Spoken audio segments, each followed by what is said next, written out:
Hello, everyone. Welcome to a new episode of Global. Thank you so much for joining us here today. We are starting right back where we left off. We ended last episode with the Nuremberg trials ending World War II. Now we're talking about the following years from 1945 to 1991, the 50-year-odd period known as the Cold War.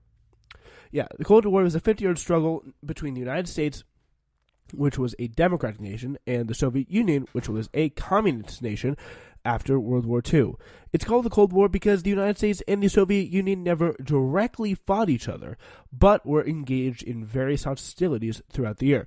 Key events and characteristics or features of the Cold War were some of the things that happened, including communist satellites, which were when the Soviet Union, after World War II, took over small nations of Eastern Europe that they conquered along the way to Germany, because World War II ended with the Russians coming into Berlin from the east, which was where the Soviet Union came down from the Soviet Union, if you want to pull out a map, working their way through all these countries, conquering them and turning them into communist satellites. These were nations that were dominated by the Soviet Union.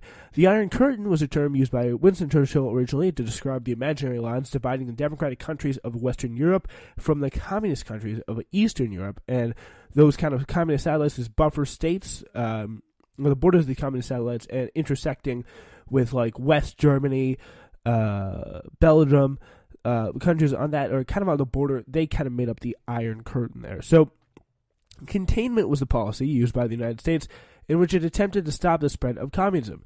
Two examples of containment were the Truman Doctrine, which is when the United States gave $400 million in economic and military aid to Greece and Turkey to help them defeat communist groups within their countries. The Marshall Plan was when the United States gave $13 billion to the countries of Western Europe to help them rebuild after World War II. So yeah, just really Western Europe there. It was kind of pretty much making really Western Europe, and they pretty much gave to all the countries they could. They originally wanted to give to Eastern Europe because not just out of the kindness of their own hearts, but they also wanted to stop Eastern Europe from turning to communism, because you're way, way, way more likely, this important thing here, you're more likely to turn to communism when economic times are tougher in your country, like they were in the times of the Soviet Union, times of China, etc., etc.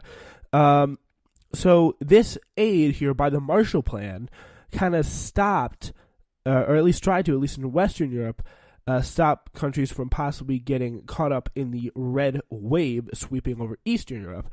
But the thing was, Eastern Europe was already mostly controlled by the Soviet Union, and the Soviet Union stopped these countries from receiving some of the Marshall Plan aid, keeping them under the communist control, and they just didn't trust Western aid, whatever the case may be. The Truman Doctrine also was interesting, giving U.S. giving $400 million in economic and military aid to Greece and Turkey to help them defeat these economic groups, or these communist groups within their countries. So that was also very interesting and very important, because it kind of set up, again, one of the first really Cold War kind of proxy battles. It wasn't an actual war, but it was a little bit of a conflict. It was a sparring match between Greece and Turkey's kind of a democratic capitalist side, which was represented by the U.S., and the push on the opposite side for the communist groups, which were controlled and supported really by the Soviet Union.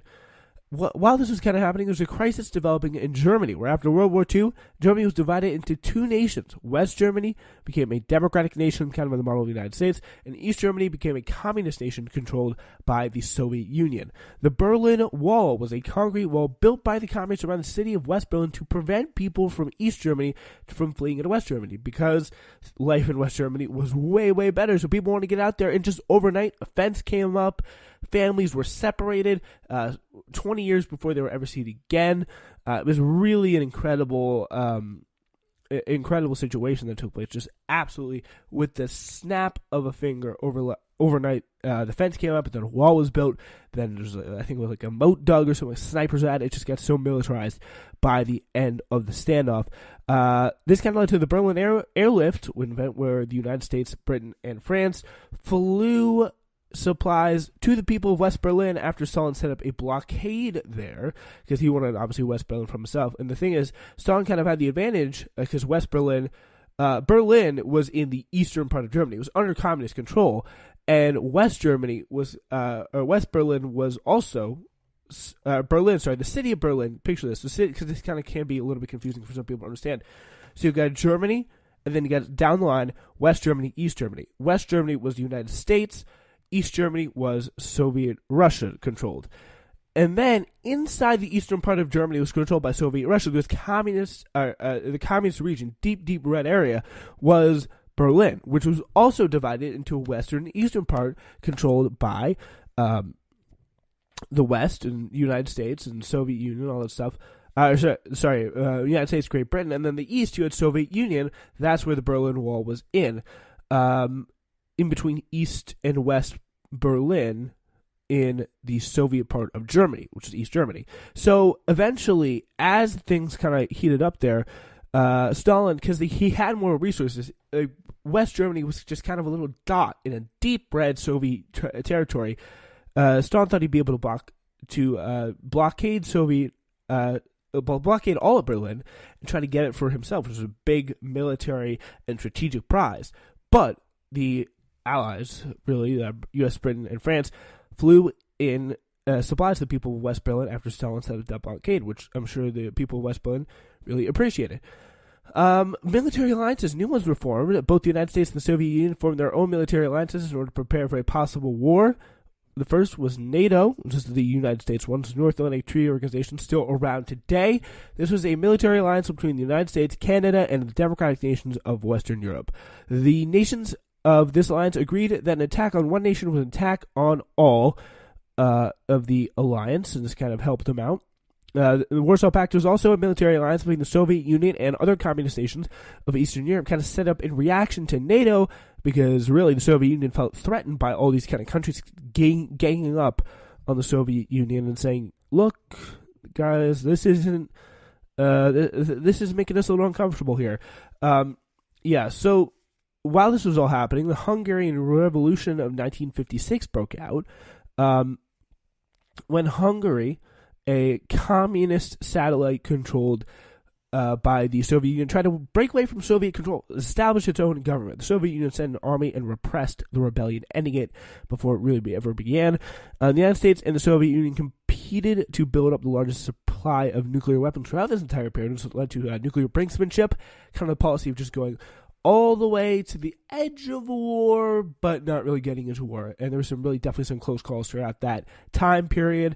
People just spending money on arms on the United States side and the Soviet Union side, nuclear weapons. The first, I think, the United States developed nuclear weapons, and then on the other side, the Soviets developed them in response. So this kind of led to the Cuban Missile Crisis. It began when the United States discovered the Soviet Union was building missiles in Cuba, a new communist nation, and pointing them directly at the United States. Keep in mind, again, Cuba just 90 miles off the coast of Florida, so definitely in striking distance from major population areas, possibly even a place like Washington, D.C., if they could reach far enough, which is really not that far. But still, areas like Miami, all these very high population areas, the U.S. was understandably freaking out. The crisis kind of was a back-and-forth situation that ended when the Soviet Union agreed to remove the missiles, and the event is closest the world has ever come to nuclear war between the countries. It was a very scary time for all those living in it, definitely, for sure. It was during John F. Kennedy's presidency, I believe. During the Cold War, Korea and Vietnam, as well, two nations in East Asia, were divided into two separate countries. On one side of the country, of each country, became communist, and the other side democratic, or capitalist. The Korean War and the Vietnam War were the result of this situation. Today, North Korea is still communist, and South Korea is democratic. But after the Vietnam War, all Vietnam became one united nation because pretty much North Vietnam won that war.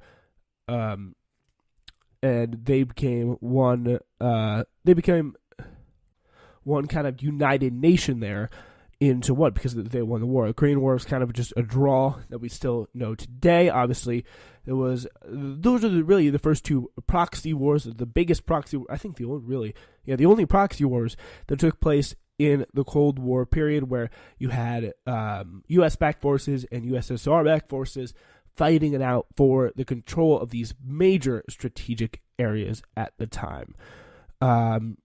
Yeah, people really, U.S. with their policy of containment, they wanted to stop the spread of communism.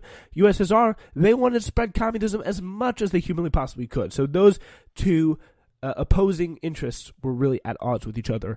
And both those wars now today are looked back, at least in American foreign policy, are looked back as pretty big mistakes. So that kind of policy of containment may be one that some in the U.S. kind of regret to this day, and still obviously grappling with the effects that those lessons can teach us back many years ago in history, although it wasn't that long ago, really. We're now going to turn tide to some of the economic issues after World War II. And so economic cooperation began after World War II. Various regions of the world started to create organizations that were designed to increase trade and promote economic prosperity. Two of those organizations include the EU. This is an organization that includes 27 countries in Europe. They have decreased tariffs and now have a single form of currency called the euro, if you don't know. This kind of works together, but kind of an idea where pretty much everything in the EU, like free movement of people, like you could go from, if you want to go, for example, from France to Germany, you wouldn't really need as much identification as you would if you're going from France to the United States or Germany to the United States, because they're part of the European Union. Their trade works more kind of synchronized. Everything about them, they just cooperate economically, socially, politically. They just cooperate more. They even have an election every 5 years that just happened to send people to a European Parliament where they vote on decisions as a continent. They're very united. Although recently, and we'll get this more in a moment, the EU has been under some threat. But in North America, there is the North American Free Trade Agreement. This is an organization that includes the United States, Canada, and Mexico. By decreasing tariffs, this organization has increased trade between three major countries in North America. Two organizations are examples, again, of economic cooperation and interdependence, with countries working together and relying on each other, with the logic really being, if countries rely on each other, they're maybe a little less likely to fight each other. But interestingly enough, these two, they're a little bit under threat. EU, with Britain voting to leave the EU and Brexit, pulling out, one of the biggest really supporters of the EU. It's a pretty big blow to them. And there are also movements in Italy and France that are growing stronger by the day to pull out of the European Union. And NAFTA, our president recently, President Trump, pulled out of the deal. He's not in the part of that deal anymore because there's a lot of complaints from kind of more working people in America that jobs have been lost to overseas competitors such as China. Also, there has been some oil politics debates after World War II, and it's kind of growing on the modern world today. Oil, also called petroleum, is one of the world's most important natural resources. Most of the world's oil is located in the Middle East. Oil is the main reason why the Middle East has developed wealth and influence. OPEC is the organization of petroleum exporting countries. Pretty much all the countries that have any kind of oil are part of this organization. This organization was created by, again, the main oil producing country of the world. Kind of, they kind of combine to determine the price of oil as well as production levels, as, again, the amount of oil available to other countries. They kind of want to stabilize the market and really kind of make sure that it benefits them, and they're able to make a good profit off of some of this oil. U.S. is part of OPEC as well, so that is good for us. Apologies, my mistake. United States, not part of OPEC. Countries like Venezuela, Iran, Iraq, Kuwait, Saudi Arabia. Iran, Iraq, Kuwait, and Saudi Arabia, they're some of the founding members. They're all part of the Middle East. Qatar also joined later, part of the Middle East as well. UAE, part of the Middle East. And yeah, so Middle East, a huge hotspot for oil, which has been one of the bigger sources, either obvious or kind of hidden beneath the weeds of it, of many of the Middle Eastern conflicts that have taken place since World War II. All right, now we're going to take a look at communism in China. Communism in China has been taking place since 1949 till now.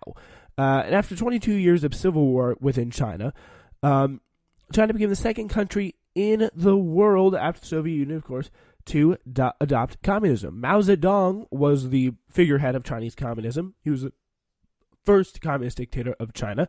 He gained the support of peasants after he promised to provide them with their own land once the communists were brought to power, similar to Lenin's kind of peace, land, and bread slogan that won him a lot of support with Soviet peasants.